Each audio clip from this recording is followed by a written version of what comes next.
Step आगे बढ़ने का सबसे ज्यादा फायदा ये होता है कि आज आप जो भी सीखने वाले हो और आपने जो कल सीखा था वो सारा सीक्वेंस में चल रहा है। तो कल आपने जो प्राइस एक्शन को समझा, आज हम सीखने वाले हैं ब्रेकआउट एंड ब्रेकडाउन। ये किस तरीके से होते हैं, इन्हें कैसे हम ट्रेड करते हैं। इनफैक्ट जो कल आपने सपोर्ट रेजिस्टेंस के अकॉर्डिंग एंड ट्रेंड के अकॉर्डिंग ट्रेड करना सीखा था, आज एग्जैक्टली उसे हम कंटिन्यू करने वाले हैं और जो हमने कल समझा था उसे ही यहां से कंटिन्यू करूंगा। अब आपने हो सकता है कल की वीडियो मिस कर दी हो, तो आई बटन पे लिंक है, आप जाके देख सकते हो।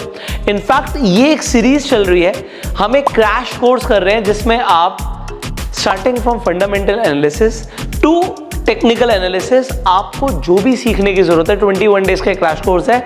इसके अंदर आपको यहाँ पर दिख रहा होगा कि कौन कौन से टॉपिक्स कवर होने वाले हैं। तो स्टेप बाय स्टेप सारे टॉपिक्स कवर होने वाले हैं एंड डेफिनेटली जैसे हमने आज बोला ब्रेकआउट एंड ब्रेकडाउन ट्रेडिंग हम सीखने वाले हैं। सो अब हम उससे शुरू करते हैं। देखो without wasting any single second, मैं आपको जो हमने कल समझा था वहीं से कंटिन्यू करते हैं। ऑलराइट, अब आप देखिए हमने कल डिस्कस किया था कि प्राइस को जहां से रिजेक्शन मिली वहां पे सेलर्स बैठे हैं। हमने एक हॉरिजॉन्टल लाइन प्लॉट करी थी कल, वहां से प्राइस गिरता है, कहां तक आता है, अपने सपोर्ट तक आता है। सपोर्ट पे आप देख सकते हो कैंडल भी बनी है, हैमर बना है। उसके बाद सपोर्ट से प्राइस बाउंस बैक करने की कोशिश करता है पर फिर भी अपने रेजिस्टेंस को ब्रेक नहीं कर पाता। अब हमारे लिए बेसिकली अगर हम बाइंग कर रहे हैं तो आपको समझना है कि जो साइडवेज मार्केट है वो आपके लिए एक नो ट्रेड जोन है। आप ट्रेड कब करोगे, अब आप ब्रेकआउट का वेट करोगे। अब देखिए यहां पर हमें दिख रहा है कि एक कैंडल ने ब्रेकआउट दिया। ब्रेकआउट का मतलब क्या होता है, रेजिस्टेंस को तोड़ना। जब आपको एक ही चीज समझनी है कि ज्यादातर ब्रेकआउट फॉल्स होते हैं। अभी लाइव मार्केट में क्या चल रहा है उस भी हम डिस्कस करेंगे। ये तो चार्ट पे बन चुका है तो अब हमारे लिए देखना, समझना, बात करना बहुत आसान हो जाता है। पर जब लाइव मार्केट में चल रहा होता है, ब्रेकआउट आ रहा होता है, उस टाइम पे हमें क्या देखना है कि पहले जो वॉल्यूम ड्रेन्ड आउट पड़े हुए थे, वॉल्यूम बढ़े हैं नहीं बढ़े। अब आपको दिखता है कि जब प्राइस ने दोबारा ऊपर उठना शुरू किया वॉल्यूम बढ़ गए हैं। अगर वॉल्यूम बढ़ गए हैं तो इसका मतलब है कि ये ब्रेकआउट सही है। अगर यहां पे वॉल्यूम नहीं होते तो ये प्राइस थोड़ा सा ऊपर उठने के बावजूद भी नीचे गिर सकता था। ओके, सेकेंड हमें कंसेप्ट यहां पे क्या समझना है कि आपका जब ब्रेकआउट हो गया है तो अब आप एंट्री कैसे करोगे। अभी हम ब्रेकआउट को समझना है, फिर हम ब्रेकडाउन को भी समझेंगे।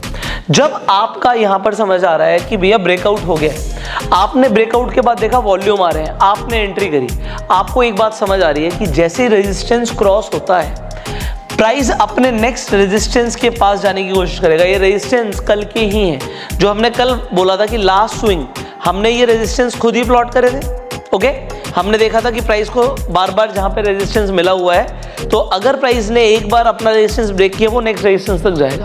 प्राइस उठना शुरू करता है, प्राइस के लिए आपके लिए स्टॉप लॉस क्या हो जाता है, आपके लिए स्टॉप लॉस हो जाता है वही रेजिस्टेंस जो अब सपोर्ट बन गया है।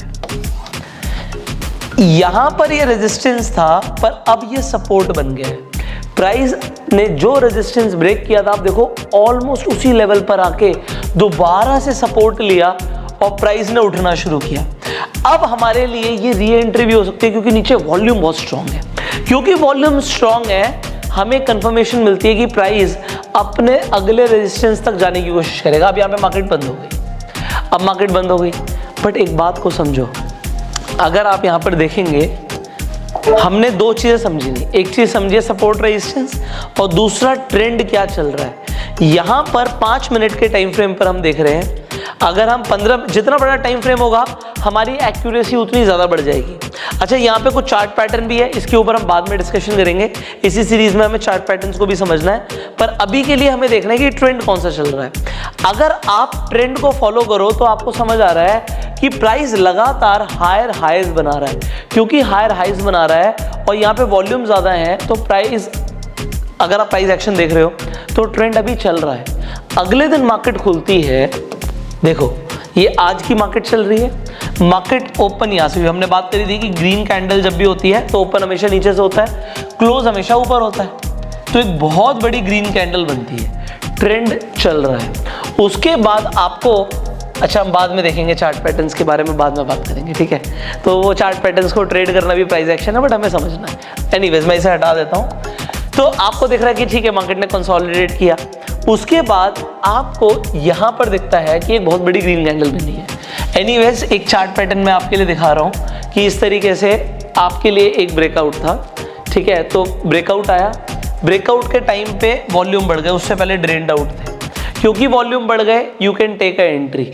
अब सपोर्ट रेजिस्टेंस मैं खुद से प्लॉट करूं, एक तो मेरे पास ये तरीका है, दूसरा हमने आपको बताया हुआ था कि आप सिंपल पिवट पॉइंट्स को यूज करो। Okay, so you got the pivot points. अब आपको जैसे पिवट पॉइंट्स दिखते हैं, ये ब्रेकआउट एक चार्ट पैटर्न का ब्रेकआउट था, तो अभी सपोर्ट रेजिस्टेंस पिवट के अकॉर्डिंग आपको मिल गए हैं। अब सपोर्ट एंड रेजिस्टेंस आप खुद से भी प्लॉट कर सकते थे। कैसे? अगर आप यहीं पर देखते हैं कि ठीक है यहां से प्राइस ऊपर गया, उसके बाद प्राइस को लगातार रिजेक्शन किस लेवल पर मिल रही है। अगर आप देखो कि प्राइस इस लेवल को ब्रेक नहीं कर पा रहा था, इस लेवल को क्योंकि ब्रेक नहीं कर पा रहा था, तो ये हमारी एक ब्रेकआउट कैंडल थी और नीचे वॉल्यूम्स थे। अगेन इसे ब्रेकआउट बोलेंगे। प्राइस कहां पर जाने की कोशिश करेगा? अपने नेक्स्ट रेजिस्टेंस पे। सो नेक्स्ट रेजिस्टेंस R1 से प्राइस R2 तक जाता है, R2 को क्रॉस नहीं कर पाता, R2 को क्रॉस नहीं कर पाता। अब यहां पे ब्रेक डाउन को समझते हैं। अब ब्रेक डाउन के लिए पहली चीज हमारे लिए सबसे पहले क्या देखना है, प्राइस ऊपर गया, उसने लगातार सपोर्ट कहां पे लिया? उसने लगातार सपोर्ट वहीं पे लिया जो पहले उसके लिए रेजिस्टेंस था, रेजिस्टेंस सपोर्ट बन गया। पहले यहां पर जब ब्रेकआउट आया तो ये एरिया रेजिस्टेंस था, बट जब ऊपर से गिरना शुरू किया यहां पर लगातार सपोर्ट मिला प्राइस को। पर जब उसने अपने सपोर्ट को तोड़ा तो वो नेक्स्ट कहां जाएगा? अपने नेक्स्ट सपोर्ट पे।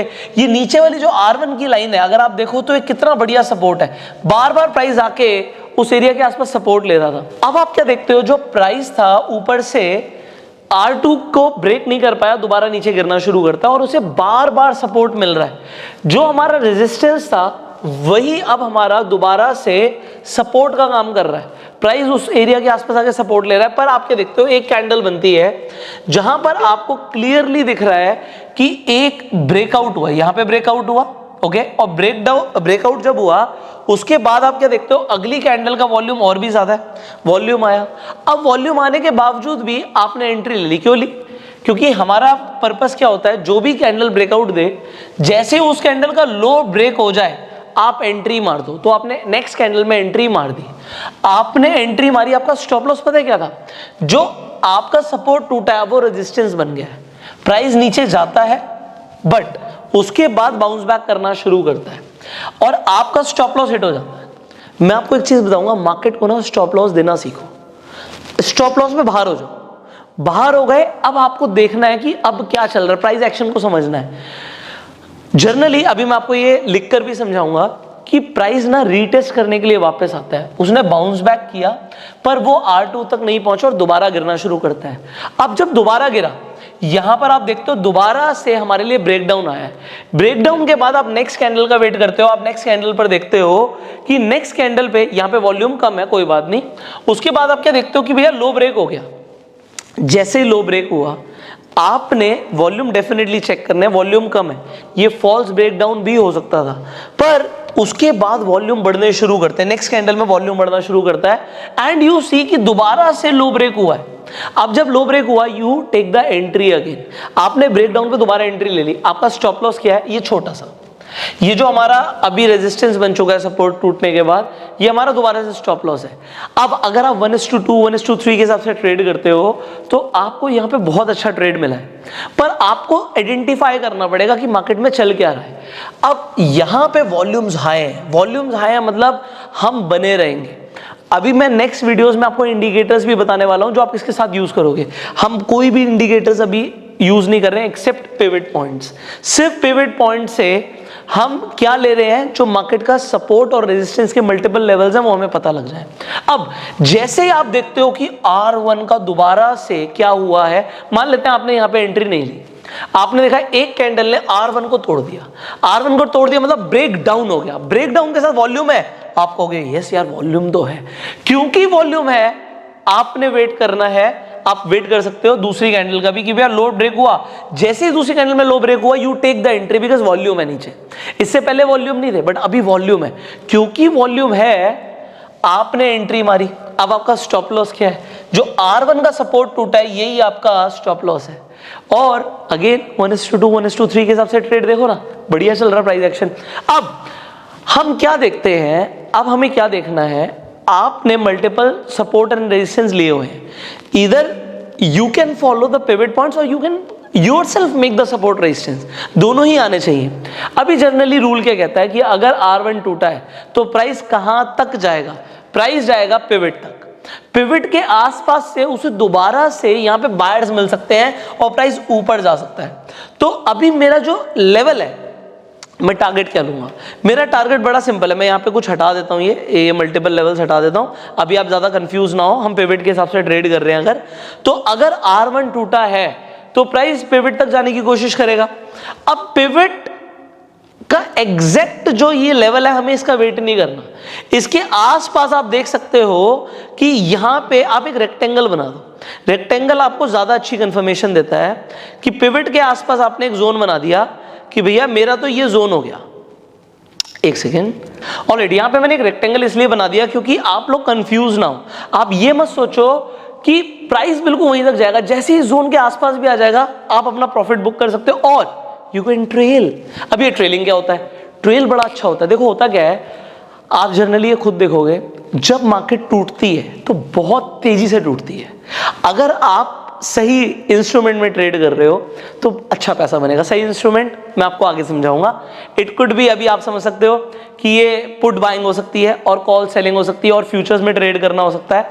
तो मैं आपको ये बताना चाहता हूं, इस जोन के आसपास प्राइस आने की पूरी कोशिश करेगा और नीचे वॉल्यूम कम नहीं हो रहे, जिससे मैं यहां पे बना रहूंगा। अब ट्रेल करने का मतलब क्या होता है? मान लेते हैं मैंने यहीं पे एंट्री ले ली थी इस कैंडल पे। अब मैं क्या करने वाला हूं, मेरा ये स्टॉप लॉस तो था। अब जैसे जैसे प्राइस नीचे जा रहा है, मैं क्या देख रहा हूं, मान लीजिए अब मैं इस कैंडल तक तो पहुंच ही चुका हूं। अब मैं क्या करूंगा, इसी कैंडल के हाई का अपना स्टॉप लॉस ले लूंगा कि भैया अगर इसका हाई ब्रेक हो गया तो मैं बाहर निकल जाऊंगा। मतलब प्राइस अगर दोबारा से बाउंस बैक करने की कोशिश करेगा तो इतना प्रॉफिट तो मुझे चाहिए। अब इसके बाद एक और कैंडल बनेगी मान लेते हैं, तो what I will do, I will see कि अब मेरा क्या होगा। नेक्स्ट कैंडल बनी, मेरा स्टॉप लॉस वहीं पर है। उसके बाद नेक्स्ट कैंडल बनेगी, जो भी नेक्स्ट कैंडल बनेगी लगातार टूटता जा रहा है, उसके हाई का मैं स्टॉप लॉस लेता जाऊंगा। तो अगर प्राइस मान लीजिए यहां तक भी आ गया, उसने पिवट को भी तोड़ दिया, तो सपोर्ट तक आएगा, मैं अपना स्टॉप लॉस ट्रेल करता जा रहा हूं आगे तक। तो हो क्या रहा है, अब मान लीजिए नेक्स्ट कैंडल बनी, well and good, next candle बनी, अभी प्राइस एक्शन आप अपने सामने देख रहे हो। मुझे पता है कि प्राइस कहां तक आने की कोशिश करेगा, वो पिवट तक आने की कोशिश करेगा, पिवट के बाद बाउंस बैक कर सकता है। अभी मैं ट्रेल कर रहा हूं अपना स्टॉप लॉस, मेरा स्टॉप लॉस वहां से हट के अभी इस कैंडल के हाई पे पहुंच चुका है। अभी ये कैंडल चल रही है, अब ये कैंडल चल रही है, इस कैंडल के बाद जो अगली कैंडल बनेगी, मैं इसी कैंडल के हाई का अपना स्टॉप लॉस ले लूंगा। मैं एक एक कैंडल के बाद अपने स्टॉप लॉस को ट्रेल करता हुआ चला जाऊंगा। सो प्राइस एक्शन अभी आप लाइव देख रहे हो, आपको समझ आ रहा है कि हमने किस तरीके से जब ब्रेकआउट ट्रेड किया था, हमने किस तरीके से किया था, जब हम ब्रेक डाउन ट्रेड कर रहे हैं हम कैसे कर रहे हैं। ब्रेकआउट और ब्रेक डाउन में सिर्फ दो ही चीजें इंपॉर्टेंट है, support and resistance and volume. Support, resistance, volume को जो इंसान समझ गया वो ब्रेकआउट एंड ब्रेकडाउन ट्रेड कर सकता है। और सबसे इंपॉर्टेंट क्या है कि आप अगर वॉल्यूम को छोड़ दोगे तो आप ब्रेकआउट और ब्रेकडाउन ट्रेड्स नहीं ले पाओगे। ओके, सो आप ट्रेंड जब चेंज हो रहा है, चेंज होते ही आप उसके अंदर एंट्री मार रहे हो, but respect your stop loss. Stop loss hit हो गया, बाहर निकलो, क्योंकि ज्यादातर ब्रेकआउट्स एंड ब्रेकडाउन्स फॉल्स भी होते हैं। तो आपको स्टॉप लॉस मार्केट को देना है कि ले भाई, पर जब प्रॉफिट होगा आपको बड़ा प्रॉफिट होगा। So I hope you understood this concept. So breakout and breakdown को समझाने की मैंने अपनी तरफ से पूरी कोशिश करी है। मैंने आपको बोला था कि मैं आपको थोड़ा सा और भी समझाऊंगा, उसमें इंपॉर्टेंट क्या है बस मैं आपको वो बता देता हूं कि आपको सिर्फ एक चीज समझ